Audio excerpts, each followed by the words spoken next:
Right. Good evening, everyone. Thank you for coming and welcome to another evening with Radio Free Europe at Václav Havel Library. I guess it doesn't come as any surprise that today we are going to be talking about Iran and the future of Iran, because these are tumultuous times for the country. The recent death of Iranian President Raisi, Iran's conflict with Israel, the United States, support for Russian aggression in Ukraine, and internal tensions, this all culminates into significant suggestion that there is political change that might come soon. But the question we are going to try to answer today is actually if this can really happen through the snap elections that are coming on the 28th of June. And in the upcoming hour, we are going to try to find the answer for that. But first thing first, I would love to introduce today's panelists.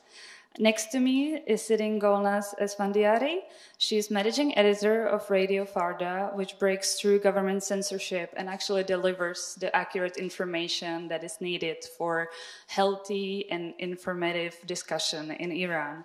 She has reported from Afghanistan and Haiti, and you could read her pieces in New York Times, New Yorker, Washington Post, and other significant and major publications. Born and raised in Tehran, she's fluent in Persian, French, English, and Czech, as I learned. But don't be surprised, we are going to continue in English, and this is going to be an English discussion. Next to Golnaz, sitting Matouš Horčička. He is a research fellow at Association for International Affairs, focusing on Iran. Matouš earned his MA at Middle Eastern Studies at Charles University, where he continues as a PhD student, again focusing on Iranian constitutional system and legal approach towards international cooperation. Matouš actually spent some time in Iran as well in 2019, studying, and then in 2021 working internship at the Embassy of the Czech Republic in Tehran. And myself, I'm a reporter at Deník. My name is Dominika Píhová, and I will be the one who is going to walk you through this evening and all of the questions regarding Iranian politics. And I will get right to it. We have about 45 to 50 minutes of the discussion, and then, of course, there will be space for you to ask the questions instead of me. So please wait with them until the end, and I will give you the space later. So a snap election is coming within a couple of days. I think it's Friday, 28th of June. The winner will replace the President Raisi, who had tragically died in a helicopter crash in May. And there are already 6 candidates who were tightly vetted by the Guardian Council. For those who do not know, this council is set of 6 clerics, if I'm saying it right, and 6 jurists. Altogether, there were 80 people trying to get through, as far as I get the information, and so it means that 74 were actually disqualified. And I want to start with Golnaz. Can you explain us how we got to these 6 candidates, and if there's actually someone who is a favorite, who is a front runner within these 6? First of all, I'd like to say that I'm honored to be speaking here at Václav Havel Library. We at RFERR are big fans of President Havel. And I remember in 2009 when Iranians were protesting in the streets of Tehran and other cities, I interviewed President Havel here in his office, and he expressed solidarity with the protester. So I'm very much honored to be here. Now, back to your question. There are 6 candidates running, and as you said, they were chosen among 80. Women had no chance.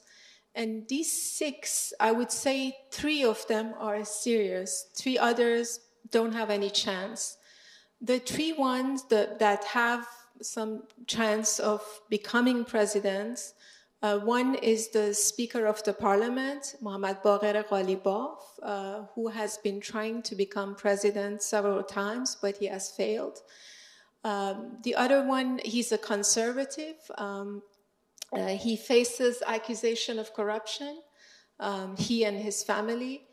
The other one, who's a hardliner, like President Raisi, is Jalili, who was a former nuclear negotiator, and he has been also trying to become president unsuccessfully. The other one, who's different than all the others who are running, is Masoud Pezeshkian. He's a heart surgeon, and he's a reformist. Now, he's not a real reformist, he's reformist, but he doesn't want to change the system. And the fact that he has been approved shows that, you know, they see him as someone who's okay within the limits of the Islamic establishment. Mr. Pezeshkian is going up in some of the polls. In other polls, Mr. Jalili is leading, or even Mr. Ghalibaf. And the reason is that polls usually are not reliable in Iran. And depending on who has conducted the poll, if it's a government body, then Ghalibaf or Jalili are the front runners. And if it's another institution, Pezeshkian is the front runner. Pezeshkian could only become president if the turnout is high. If the turnout is low, which has been the case in the previous elections, there have been record low turnouts, he doesn't have a chance because only government supporters and hardliners are likely to vote. But he's creating a buzz.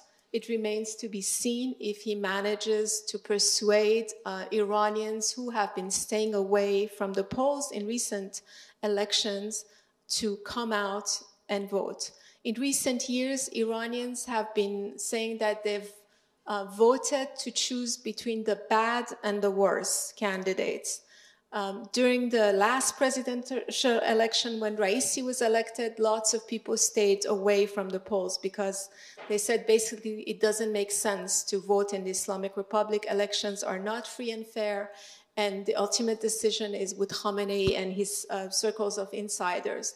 Now, the Pezeshkian camp is trying to tell Iranians that voting is not for Khamenei. It doesn't bring legitimacy to the establishment, but it's for Iran. And his slogan is also for Iran because Pezeshkian and his supporters say that the hardliners are destroying Iran and it's time to act. I'll leave it there.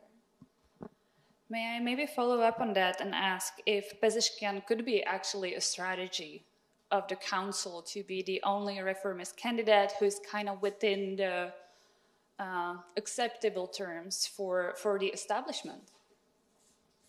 So it's really a mystery to many why Pezeshkian was allowed to run, because as I said, he's a reformist. He's been critical, for example, of the compulsory hijab, and when Mahsa Amini died in the custody of the morality police, he was among the very few people who publicly came out, people close to the government, and criticized her death in custody. Some analysts believe that he was just allowed to run so that the establishment would persuade Iranians to come and vote so that the turnout would be higher, because it's very embarrassing for the regime to have a low turnout. Other analysts believe that the Islamic Republic is changing its course, that they saw that, in recent years, the hardliners were became in control of all the centers of power.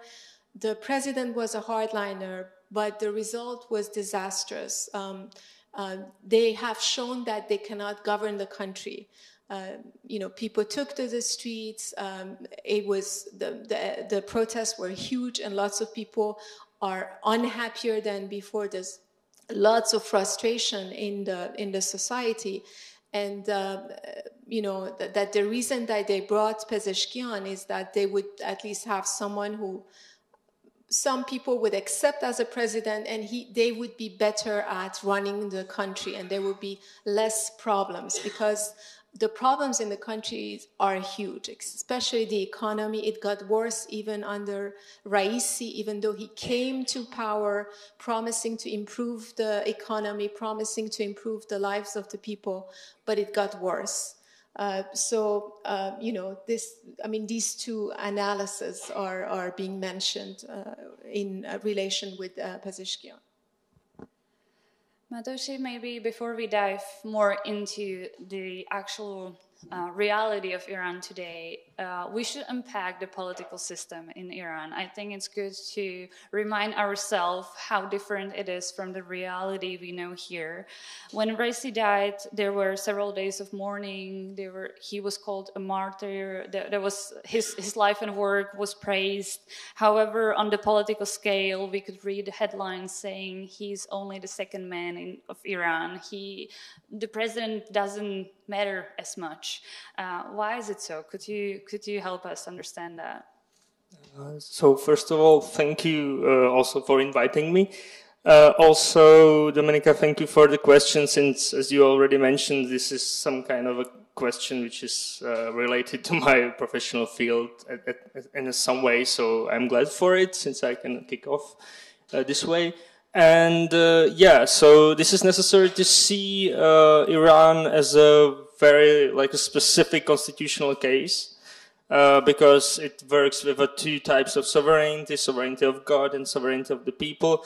And within the system as a whole, it's necessary to emphasize that the God sovereignty, which is represented mainly by Ali Khamenei as the supreme leader, but also by Shorei Negahban, which is the Guardian Council, but also other councils, is always supreme, is always somehow superior to the elected organs or institutions, like elected by the people, which is parliament or president.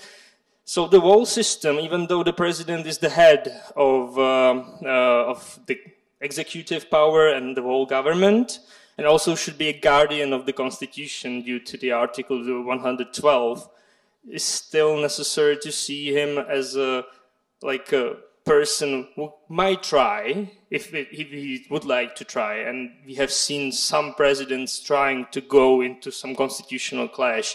Previously, it was Muhammad Khatami, it was also Mahmoud Ahmadinejad in some ways, also Hassan Rouhani, but still, the supreme leader was always able to contain, through Guardian Council or through other means of power, the state decree also, to maintain any basic efforts to change or at least somehow hinder the system, which is always standing on the clerical, but also IRGC course, and if it would like to transfer its power, or at least to change somehow, not to say liberal or this is very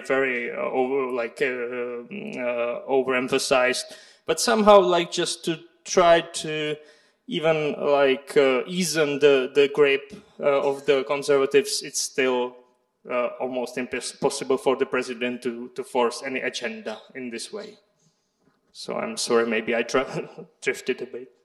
No, but then my question is, and I think it is the question of a lot of people perhaps sitting here, what could the new president actually influence when he would get in power? What type of influence could we expect, after the 28th of June, or we will see when we will know who won? Oh, well, I think in Iranian politics it's also necessary to see two types of politics, which is the informal and formal politics, because as we see the constitutional politics, the formal one is or was applied in some ways also previously by the presidents if they wanted to do something, or at least for some change or reform. But this is the one way to play it, but the system is as it stands is very, very non-permissive. It just won't allow any change, because the institutions like the Expediency Council or Guardian Council are so strong, basically in the constitutional mechanism, that they won't allow unless Khamenei or someone says, okay, we should allow something to go through. But basically, they have the institutional grip. So what I think is necessary to see is also the informal web of power, which is happening in behind the scenes, and also with how the candidates or the new president may play his new cards. and his particular standing and his particular connections. It might be IRGC, it might be the people like who might trust reformist visions, or not visions, but at least some kind of reformist effort of Pezeshkian, for example. But there might be some kind of dynamic, but it's necessary that how the president is able to play the cards. But because when we have seen what we have seen previously is when the president wasn't able to play the cards. For example, in of Mohammad Khatami, he had the popular backing, but he basically left the system just to grip him and just to not let him go. So he just bowed to the system. Golnaz, you have already mentioned that there is a push for change, at least in public, and there is a lot of talk about change and the necessary change also in the campaign. We can see in the debates, we can see in the speeches, here in the speeches, in the discussions, that somehow all of the candidates are quite critical towards the economy, towards the treatment of women. We have heard criticism about foreign policies and so on and so on. So is this something new that we are seeing and hearing in Iranian campaign, that all of the even conservative candidates are somewhat critical? No, it's an election time, so candidates make promises, and usually they make promises they can't keep.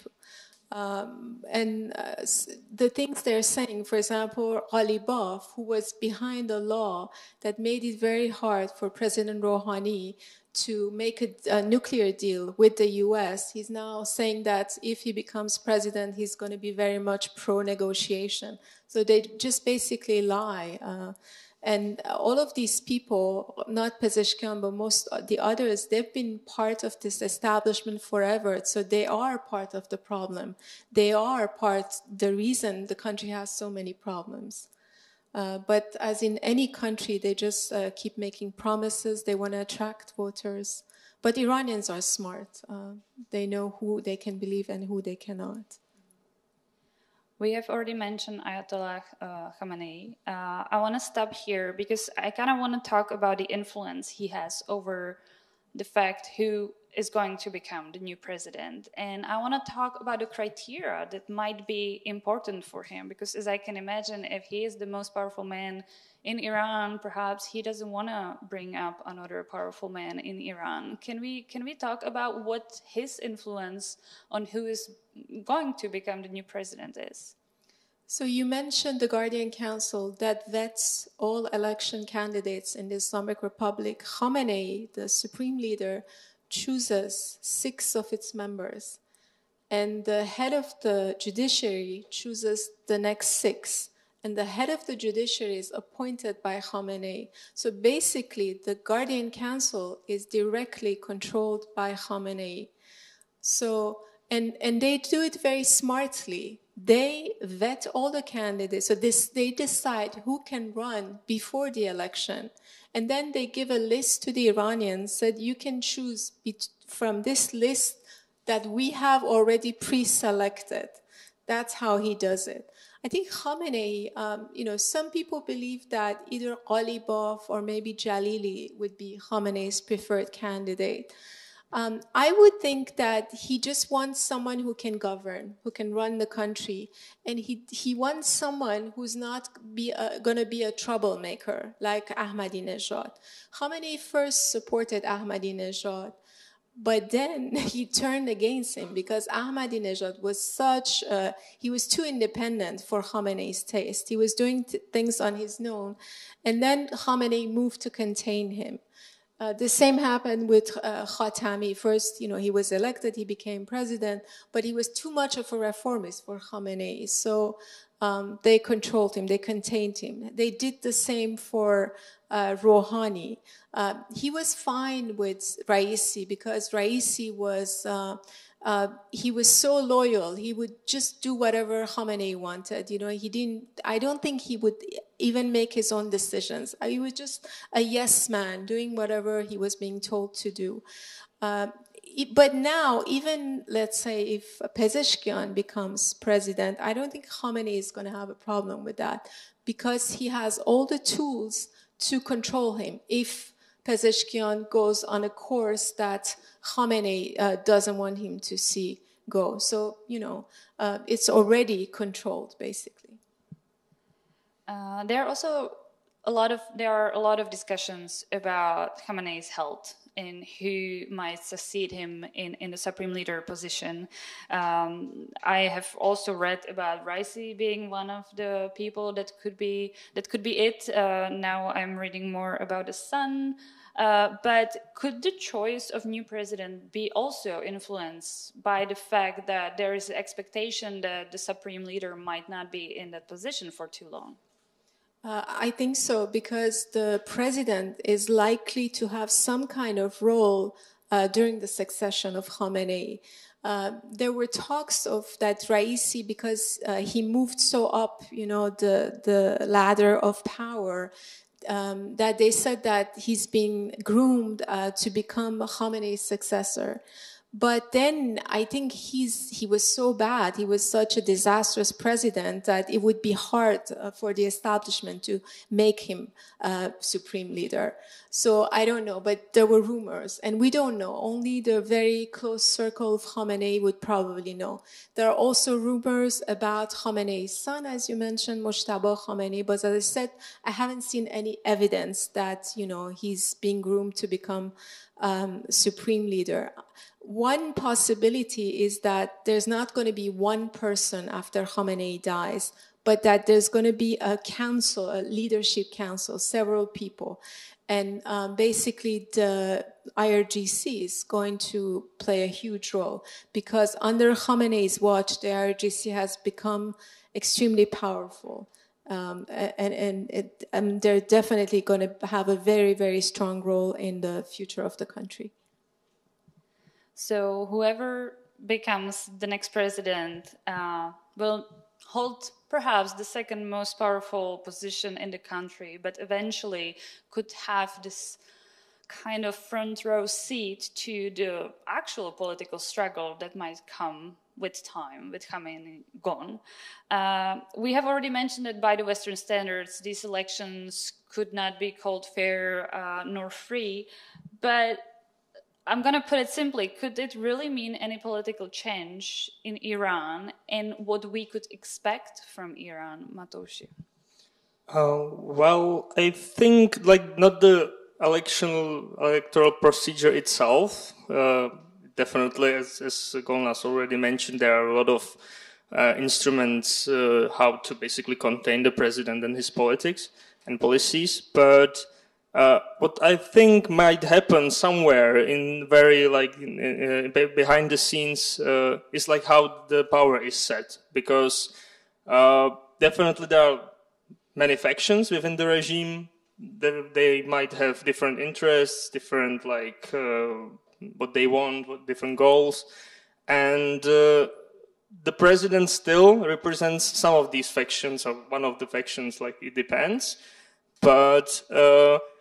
If he might behave somehow, what is not very, in a way, as also Golnaz mentioned, for example, was the case of Mahmoud Ahmadinejad, but also might be the case for maybe the presidents to come, might be Kalibaf, who basically represents himself as a strongman who might or who should be leading Iran in case Khamenei dies, because he's the strong man. He has the right connections with the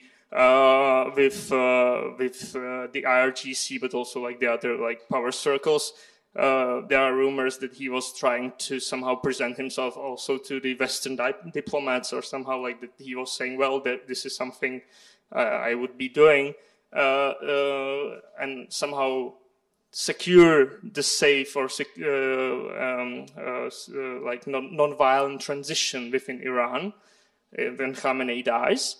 But this is some kind of rhetoric, and it may anger some other circles. So definitely, if one of these kind of actors plays against someone, then definitely there might be an answer from the other side. So definitely we might see a very interesting trends going within the regime, but not very like on first view when the election comes. So, but like in maybe months to come, and possibly Khamenei dies, of course.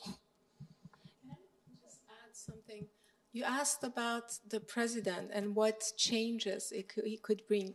The president doesn't, I mean, it's not going to be a change of substance, but there's going to be a change of tone if you have a more like a moderate president or a pragmatic president like Rouhani, or when you had Khatami in place, or if Pezeshkian comes to power, there's going to be a change of tone, as we saw under Rouhani. And they managed to struck a deal with the US, the JCPOA. So, and the president has some kind of influence in the life of the people inside the country. So under Rouhani, Iranians have had a little bit more freedom than under Raisi. Under Rouhani, the hijab crackdown was not as harsh as under Raisi. So these things change a little, but the ultimate decision, the ultimate say in the country is with Khamenei, and he's who decides about the foreign policy. So Iran is not going to become democratic if, say, Pezeshkian is elected, and they're still going to support groups such as Hezbollah and Hamas. But the country could have, there could be less tensions with European countries, less tensions with the US. So let's stop at the anti-government movement that is happening in Iran. I know the protests have died down after the brutal crackdown by the state, but still there is a lot of action following. There is a lot of friction, a lot of tension, especially after the protest that started in 2022 following the death of Mrs. Amini, who died in police custody, if I remember correctly. Could this all lead to a possible voter mobilization in Iran? Because you have mentioned already that the voter turnout was pretty low the last presidential elections and other elections as well, not only presidential. So could all this build up to a stronger voter base that is going to decide who's going to be the next president? The reformist and the moderate camp, they're definitely trying to encourage people to go out and vote on Friday. So far, there isn't much enthusiasm, but it could change. Iranians are notoriously unpredictable, so I don't want to make any predictions. I don't know what's going to happen on Friday. If you ask me now, I don't see much enthusiasm. I see lots of people saying, you know, we're not going to vote because voting in the Islamic Republic is only giving legitimacy to Khamenei. But maybe on Friday, some people will change their mind. Well, yeah, I agree, I guess, but it's very unpredictable, I would say. Also, today we were able to see some polls, also like very how to say, manipulative, because, for example, I have seen some polls on Tasnim, which is the news agency run by the IRGC, basically, or not by the IRGC, but it's like with strong connections to IRGC, and it basically shown some graphs like whom you would like to vote for if your favorite candidate like basically withdraws, and like there are a lot of graphs including Pezeshkian, including Jalili, and including I think Zakani. But there wasn't any Kalibaf mentioned because, of course, Kalibaf is the main player for the RGC. So I think, we might see that people might come there, but also they might not come because the trend is that they won't come because they already lost their belief in any change and even any reform. The reform, some people say it's dead because the system is not in their view, reformable, because it's just, there are so many attempts to do it, and it never succeeded. The regime was always able to contain the reforms. So maybe it will be the first time when there is some attempt to bring the reformist candidate, or at least in some way, but still the people will just show up because they say, well, it doesn't matter anymore. So yeah. There's also an interesting fact about seeing Iranian voices on social media, or at least what we think are Iranian voices on social media. After the deadly crash of Raisi, we have seen people celebrating, dancing on TikTok videos, just cheering that finally a change will come. Now the apathy, the tiredness, we can also see that from the videos. Golnaz, we have spoken about this a bit earlier, but can we just set the record straight on why we should be skeptical about judging what is happening inside of the country through those videos? Through social media, I would say. Social media Iranian social media is very much manipulated by opposition groups, by countries, I don't want to name any country, but the countries that are enemy with the Islamic Republic, and of course by the Islamic Republic. So we can't really say, oh, so people on social media are saying this, so it means that, nobody wants to vote or so. There are Iranians, genuine Iranians inside the country who are on social media. We try to follow those and see what they're saying, but there are also lots of bots and fake accounts. There's one group, an opposition group, Mujahideen Khalq, that has lots of fake accounts, and whenever they don't like something, they attack you.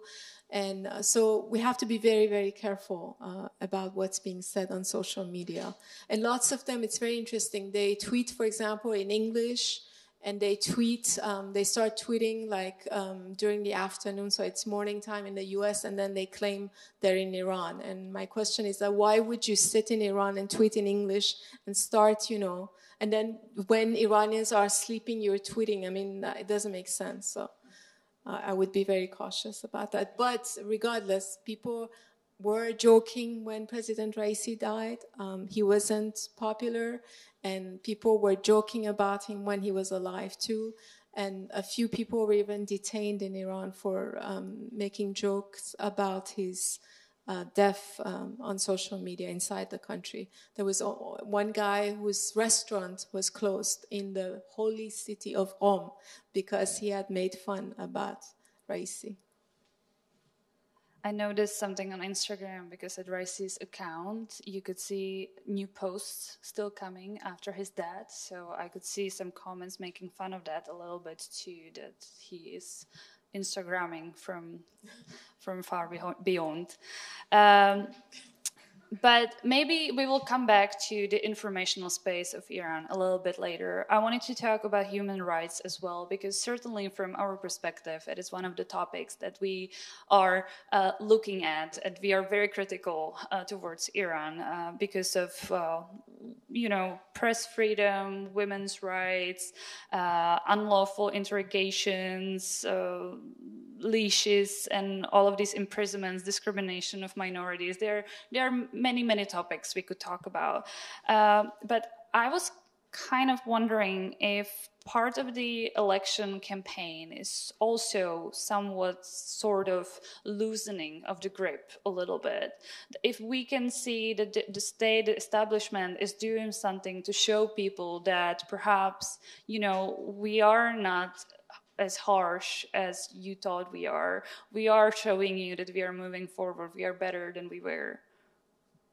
They usually do that during elections. So even hardliners, they usually bring women to their election campaign who are not properly veiled, as they say. So this has been a trend and usually during election campaigns, there's a bit of more than usual freedom of expression, because they want to encourage people to vote. But Iranians know that. So whenever you see they see a woman who's not properly veiled and is campaigning for a hardliner, they say, oh, this is election time, so this is why it's happening. Or there are more open debates on state TV. But it's also important to note that before the debate started and before the candidates started campaigning, they issued a warning and said no one should offer a siyahnamai, offer a dark picture of Iran. So they already warned them that, don't go too far. So there are limits even to this amount of freedom of expression that they're allowing. Matouš, I kind of wonder, was there something that you were surprised by when you started to study Iran and how the political system works there? Well, yeah, I guess. But maybe if I just may follow up with what Golnaz said, is that with the loosening stuff, also I would like to say that yesterday or maybe 2 days back, we have already seen the news about Tumultuous Salehi, who is the rapper, and that basically the state or even his lawyer was saying that his death penalty was overturned. He was very campaigned on the social media, and he's seems to be a big icon among young people. So also the timing, of course, the state or the state affiliated people say, well, this has nothing to do with the election, but obviously it has. But since they still overturned, but after the election they may say, well, but we still made the we checked it again, and we say, well, again there's the death penalty, so they might again reverse the reversal. So we might see everything basically, but at least for now they opted for this, since they hope that it might offer, or at least some people would think, or young people mainly, who are basically one of the largest groups within the demography of Iran, they might come to the elections. And so this was just some by the way, sorry. But regarding the system and what I've started to study about it is that one of my cases in my MA thesis was also the comparison between Khatami and Ahmadinejad, vis-a-vis the Khamenei and the grip of the regime through the Guardian Council. And what was interesting for me to see is that even the conservative circles, or neoconservative circles around Ahmadinejad, were very active in the constitutional some type of struggle. And this is basically Raisi time was the first time for a very long period of Iranian the Islamic Republic when nothing basically happened in this way, that the supreme leader wasn't able to use against the president and somehow to diminish him somehow, because always he was able to say, well, the president Khatami, Ahmadinejad or Rouhani were active in a way, and he said when something didn't work out, he said, well, you see, even the reformists or even the neoconservatives are not to be trusted in a way, and it somehow increased, or they say it. Some analysts say that it increased his popularity, and that's why basically we see now that the regime might be trying to play a different game with the candidates, because it also should see some kind of dichotomy between the supreme leader and the president. He shouldn't be the yes man, because otherwise it reinforces every single negative aspect of his politics falls also on the supreme leader, because they are directly connected. Now he can say, well, the president did bad, and I advised him that he shouldn't be doing this, and so on. So now we focused on the domestic, on what is happening in Iran, but I wanted to turn this debate a little bit around, because we are sitting in Prague in the middle of Europe. And my next question actually is, why should we care about how the elections are gonna end up? why should we in Europe know what is happening in Iran? Sure. Yeah, okay. I think that Iran is a very important country within the whole, basically, within the scope of the Middle East and Middle Eastern issues, but also within the whole world. Basically, what we see now is that Iran has a strong connections to various parts of the Middle East. This is very important for Yemen. It is important for the situation happening in Palestine and Israel, because also with the connection to Hezbollah and Lebanon and so on. Also Iranian activities within Iraq or Syria. So definitely we can see a lot of stuff going on, and which has a direct connection to Iranian state and or the regime, basically, and its affiliates like the IRGC and so on. So this is definitely what we should see, like in a way of the Middle Eastern situation, but also within the global situation. It is necessary to see the nuclear program, of course, and the enrichment of uranium, which last year we have seen some notes or some slight notes from the International Atomic Agency that there was already above 80% like the enrichment level.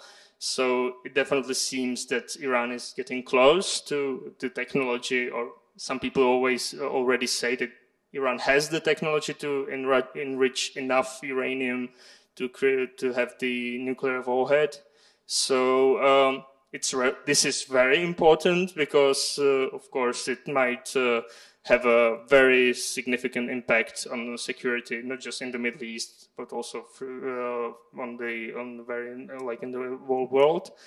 So yeah, definitely it's necessary to watch Iran, and also, of course, the important issue of the human rights, because Iran is the second biggest, the number of executed people within Iran is basically the second biggest in the whole world. So definitely there are a lot of issues why to watch Iran. Definitely sounds like we should care. Golnaz, would you add something from your perspective? Why we should, as Europeans, care? I think you said pretty much everything, except did you mention the drones? Iran's ties with Russia is another reason why we should be watching Iran. Iran has been providing Russia with drones that Russia has been using in its war on Ukraine. So that's another dangerous thing that Iran is doing. And there's been also talks or reports about that Iran could provide Russia with missiles. So that's also very dangerous. I just received on Telegram today a message saying that an Iranian cargo plane landed in Russia, probably on the way from Tehran to Moscow. It was on my monitor. There you go. So yeah, it is very recent. So before I give you the space to ask the questions that you are interested in, because the time is coming, I would like to ask some practical questions so we would know what to expect on 28 and on.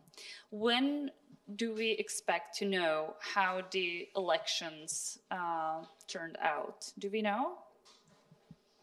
I presume that maybe late on Friday, Saturday morning, we should know. And also on Friday, if they keep extending the time, sometimes they do it just to pretend that lots of people are voting, but sometimes it's really true. So we have to be watching that. And we'll see if the election will go to a second round or if the winner will be decided on June 28th. The second round, I think, should take place on 8th of July, if not. Is there something we should be looking out for in the informational space? Should we be a bit skeptical about the information that is getting to us around the election, or is that all good? I mean, you should rely on reliable sources such as us for news on Iran. Yeah, I agree with that. So definitely there might be a lot of stuff going on, but at the same time, here in the Central Europe, we don't get many information here, like at least in the like public space, and there might be just a brief news. So definitely, it's not. It's just like you can read some articles somewhere and the really reliable media, for example, and yeah, so. definitely. I think personally that we will see a runoff unless something very unexpected happens. For example, what happened in 2009 with Ahmadinejad, who won unexpectedly. But we might not.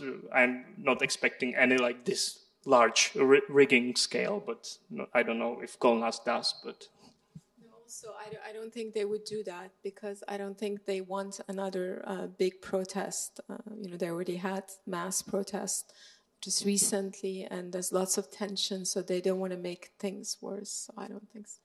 I have one more thing. Could we expect someone to drop out in order to support our candidate? Is that something we're going to see?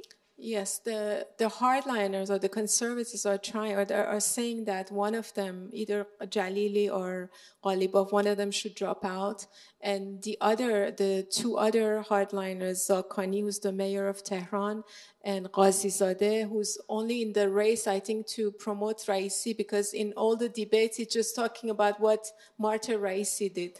Those two are definitely, they call them cover candidates, and they're probably going to leave the race. And Pur Mohammadi, who's the only cleric in the race, he has a background in the intelligence ministry, and he was part of the DEF committee that sent thousands of political prisoners to DEF. He was very much involved in that. But in this election, he's being very open. He's making really surprising comments, but he doesn't have any chance. So I think now is the time for your questions. So we will distribute the microphone to the second row first. Hi, thank you very much for your intervention. My question actually, it actually slightly deviates from the question of the elections. It's kind of a reflective question to which there maybe isn't a yes or no answer, but I would like your thoughts nonetheless. And it's actually more to do with geopolitics. So I was wondering, in short terms, if you considered the possibility of a conflict actually occurring on Iran's soil. And the reason I ask this actually is because obviously Iran, to some extent, perhaps is facing some instability, I think, domestically, what with the Amini protests, and now without a leader, and Iran is home to a massive group of minorities. In fact, the biggest group of Azerbaijanis in the world is living not in Azerbaijan but in Iran, as you know. The reason I ask is that on the last occasion that there was a great period of political instability in Iran, which is of course 1979, there was an insurgency in the Khuzestan region. Right now, Azerbaijan is on a sort of I think it's fair to say, a kind of a warpath. Their leader had sustained himself for years by painting the Armenian breakaway region as the enemy. That is no longer the case, and some analysts have said that he might actually turn to South Azerbaijan. And in addition to this, and this is entirely conjecture, I know, but this may even be in the interest, perhaps, of the many enemies that Iran has, including the United States, and Saudi Arabia, and of course Israel, to sustain this kind of a conflict to further destabilize their great enemy. And Israel has, of course, already supplied weapons to Azerbaijan. So I just wanted your thoughts on this. Do you see this as a possibility? I know it's a massive conjecture, but I thought it would be interesting to hear your thoughts. Conflict between Iran, I didn't hear the first part of your question. What I was describing was the prospect of an internal conflict, actually, perhaps a secessionist conflict. Not only, I mentioned the Azerbaijani case, but there is, of course, a massive Kurdish population there too. Is this a possibility in the context of instability in Iran? There is a major Azeri community in Iran, but they see them as Iranians. And if you ask Kurds also, they see them first as Iranians. In terms of whether there could be an insurgency, right now I don't see any possibilities. there are separatist groups active, especially in Kurdistan. But for example, during the recent protest, Iran would accuse protesters of being, they're separatists and this and that. But we spoke to people on the ground and they were said, they don't have a say. All of these people who are out there, they want a better life, they want freedom, they want more rights, and this is not about separatism. And as you said rightly, yes, there have been reports that Iran's enemies have been trying to stir unrest. I don't think the U.S. has been doing that. I think it hasn't been U.S. policy, at least public policy. Maybe in the past. I don't know if I answered your question or... Maybe I will adjust that, as you mentioned, Azerbaijan, of course, and there were tensions on the border between Iran and Azerbaijan also, in the previous years. There was also a terrorist attack happening in an Azeri embassy in Tehran, I think 2 years back. So definitely it made things bad in that time, but at the same time we have seen, and that's why we are sitting here, that Raisi met Ilham Aliyev at the opening of the dam. So and then of course, he fell with the helicopter. That's why we're here. But at the same time, it seems that it worked somehow. The countries, even though they are maybe positioning still against each other, you might see it in the newspapers sometimes, in the rhetoric. But I think, of course, Azeris might try to stir something, but at the same time, they might be very worried and they were very worried, I think, 2 years back when Iran was conducting military drills on the border when the situation was bad. So definitely, I don't think it might somehow spill over. Do we have another question?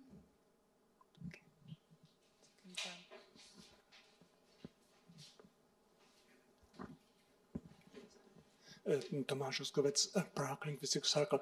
My question partially overlaps with that just put, but I will put it from another point of view. There are two important aspects of human and cultural rights which are not often reported on. I mean, language, linguistic rights and religious rights. The Constitution of the Republic of Iran is curious in that it, on the one hand, makes the position clear that there is for eternity the only one state religion, but it says that there are three historical religions allowed: Zoroastrianism, Jewish religion, and Christianism. So there is a space in the constitution, but there is practice. And concerning the language, there is a state language, Farsi, as language of administration and education, but the constitution recognizes largely a lot of local languages. The constitution does not recognize any ethnic minorities. So there are no Baluchi as person, but Baluchi as language is recognized. So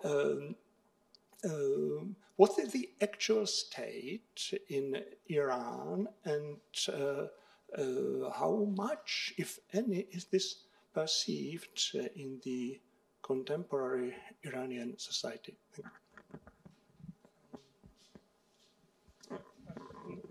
Please, I would just like to ask you were asking about the religion and the religious minorities and language minorities, not ethnic minorities, right?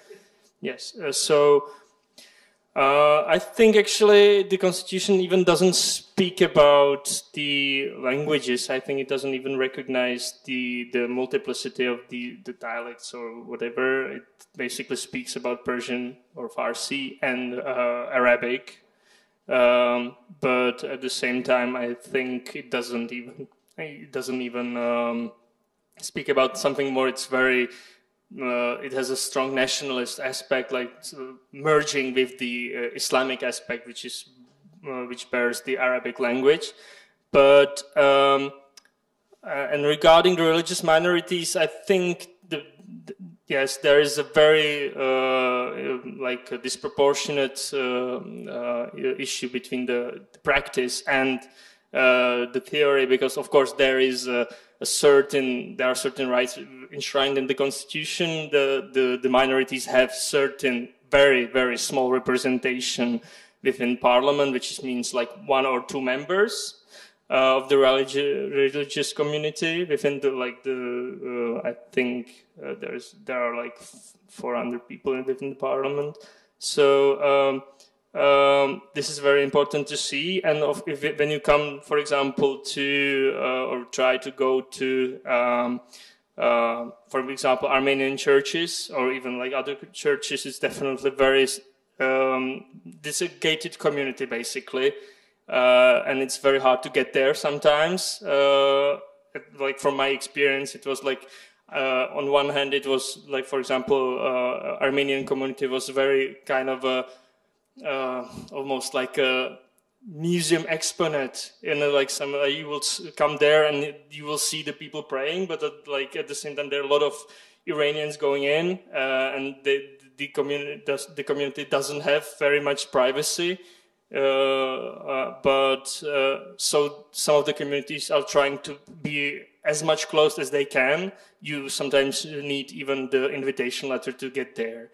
So it happened once in my case, but definitely when the community, for example, is not recognized by the state, which is, for example, the Baha'i community, it definitely has a large repercussions for the people, because some of the Baha'is were even sentenced to death, for example, lately. So definitely it's very hard for people from the religious communities to get by. Basically, the minorities face discrimination. They complain of discrimination. And for example, Sistan in Baluchistan is basically the poorest province in Iran. That's where lots of Baluchis live. And rights groups that have been documenting the executions in Iran say a large number of those executed are from the minorities, from the Baluchis, because they don't have any jobs, so lots of them are involved in drug trafficking. And when you do that, when you get caught, you get executed in Iran. Okay, just let me come back to just the basic questions about how we are supposed to perceive Iran, because I had certain experience meeting many Iranian people in foreign countries or some seminars. Some are actually people who left Iran after 1978. Also, I met some Iranians who are well educated, also who's working for Iranian government in foreign seminars, trying to defend Iranian positions on this matter. So I don't like to oversimplify things. I don't want to oversimplify things that it's modernity versus tradition, or it's religion versus secularism. I don't like to oversimplify things, because I know there are some countries with strong religious base and also tradition, but still very stable, like Indonesia, for example. But what really puzzling me is that Iran, with great potentials, many educated people, very rational, smart, well-educated, still continuously in a completing course with Western world per se. Now, it's not just conflict between Iran and Western world. When I stayed some years in Middle East, I met many Arab people who consider Iran naturally, intrinsically expansionist. So what's the national psyche of Iran now? Because verifying Iran is easy, but what's the actual basic reasoning there? Iran trying to constantly in conflict with outside the world, with such big educated people inside the industrial base. Why Iran is constantly in conflict with Western world? Iranians are not in conflict with the Western world. Iranian wants to have good ties with the Western world. It's the establishment that is in conflict with the Western world. And what you need to know about Iran, there's a huge gap between what the establishment wants and what the people want. And this is exactly why we've seen so many protests, because people are saying, this is not what we want. We want to be connected to the world. We want to be able to live a normal life. We want to be able to travel and not to have people look at our passport like we're terrorists. So everything that you described is true, but this is the establishment is pursuing policies that are not in the interest of the country, that are not in the interest of the Iranians, and Iranians know that. This is one of the reasons lots of people do not want to vote, because they say, why would I vote for an establishment that is doing exactly what I don't want to do? Maybe just I would like to add, if you are interested in this type of topic, definitely it's good to see book of academic based in Berlin now, Ali Fathullah who wrote his book in 2021, and he basically focused on why anti-Westernism and anti-Americanism is one of the ideological pillars for the regime, and if this pillar fails, or one of the pillars, and if this pillar fails, then the regime basically would crumble down, because it's very necessary. It's like one of the very integral parts of the ideology and of the political scene of the regime, how the regime basically works and positions itself on the scene of the world. So definitely it's necessary to see it's that, as Golnaz said, it's not the part of the people, like the whole country, or the many Iranians doesn't see it like this, but definitely for the regime, it's very vital part of its identity and integrity. If I may, after 9/11, Iran was the only country in the region where people gathered and they held a vigil and they prayed for the victims of the terrorist attack. Only country in the region. And when Russia started its war on Ukraine, and Iran is an ally of Russia, people protested in the street and said, we don't want a war with Ukraine. Are there any more questions? Hi, my name is Alena, and I have a question which is connected to the answer. If Iranian people they would like to be tied to the West, what do you think was the reason why the late Shah Reza Pahlavi was so unpopular, even if he actually exposed voting rights for women? Do you have any thoughts on it? They brought him down. There was a revolution at that time. Lots of people were angry at the Shah, and they saw him as a puppet of the U.S. Some people say it wasn't because of what Shah did, or they believe that Shah went too fast. He tried to modernize the country too fast, and that's why there was so much opposition from some segments of the society. But it's a long talk if you want to talk why the revolution happened. But it's interesting to know that 45 years after the revolution, Iran, there's nostalgia for the Shah time. So even people who grew up after the revolution, they talk about those time as the golden time of Iran, there's this nostalgia, and during the protest, they've been chanting, remembering what Reza Shah, the father of the Shah, did for Iran. So there is those feelings in Iran.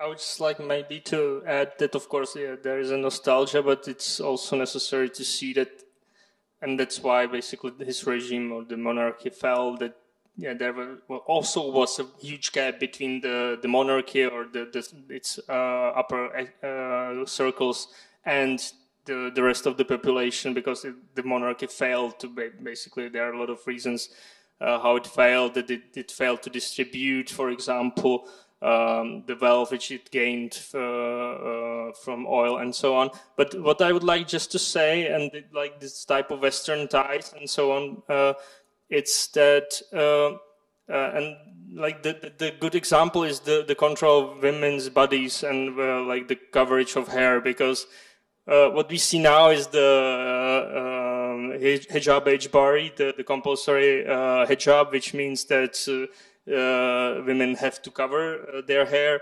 And what basically Reza Shah did in 1935 was that he basically introduced the ban for hijabs, even though it didn't work for a very long time. But still, we see like from the side to side, very like the extreme going on. Like it would be good like if people could choose. So it would like definitely, even like he wanted to see it like in a Western way. It didn't work out also. So I think Iranians should have their say how they would like to govern themselves, and like not to be sad. Like, yeah, okay, Western way is the best, or I don't know which way is the best, but yeah, Iranian way is the best, I would say. And it's also interesting to know that lots of people who took part in the revolution regret it, and their children blame them and say, "Why did you do that?" You know, maybe there was no political freedom under the Shah, but people had social freedom. So they're very much critical of it. Even a few days ago, former President Ahmadinejad acknowledged that lots of good things had been done under the Shah. But he's known for saying controversial things. So. All right, I think we do have space for one more question if there is someone who would like to ask something. Okay, there's third row. Actually, I have two questions. One is very short. The famous story of the pilot agent helicopter. Did it have any impact in Iran? And more serious question, do you see any source of hope for positive change in any near future? Sorry, I didn't get your first question. It was there was the agent pilot called helicopter. So did it have any impact in Iran? I saw people joking about it, but I don't know otherwise than that. And if I have hope, yes, I have hope because I have hope in Iranians. I don't have any hope in the regime, but I have hope in Iranians. They've managed to change the country despite a very repressive regime. The regime has been imposing the hijab on women, on me, on millions of Iranian women since we were children. But over the years, people have resisted the hijab and it has lost its meaning.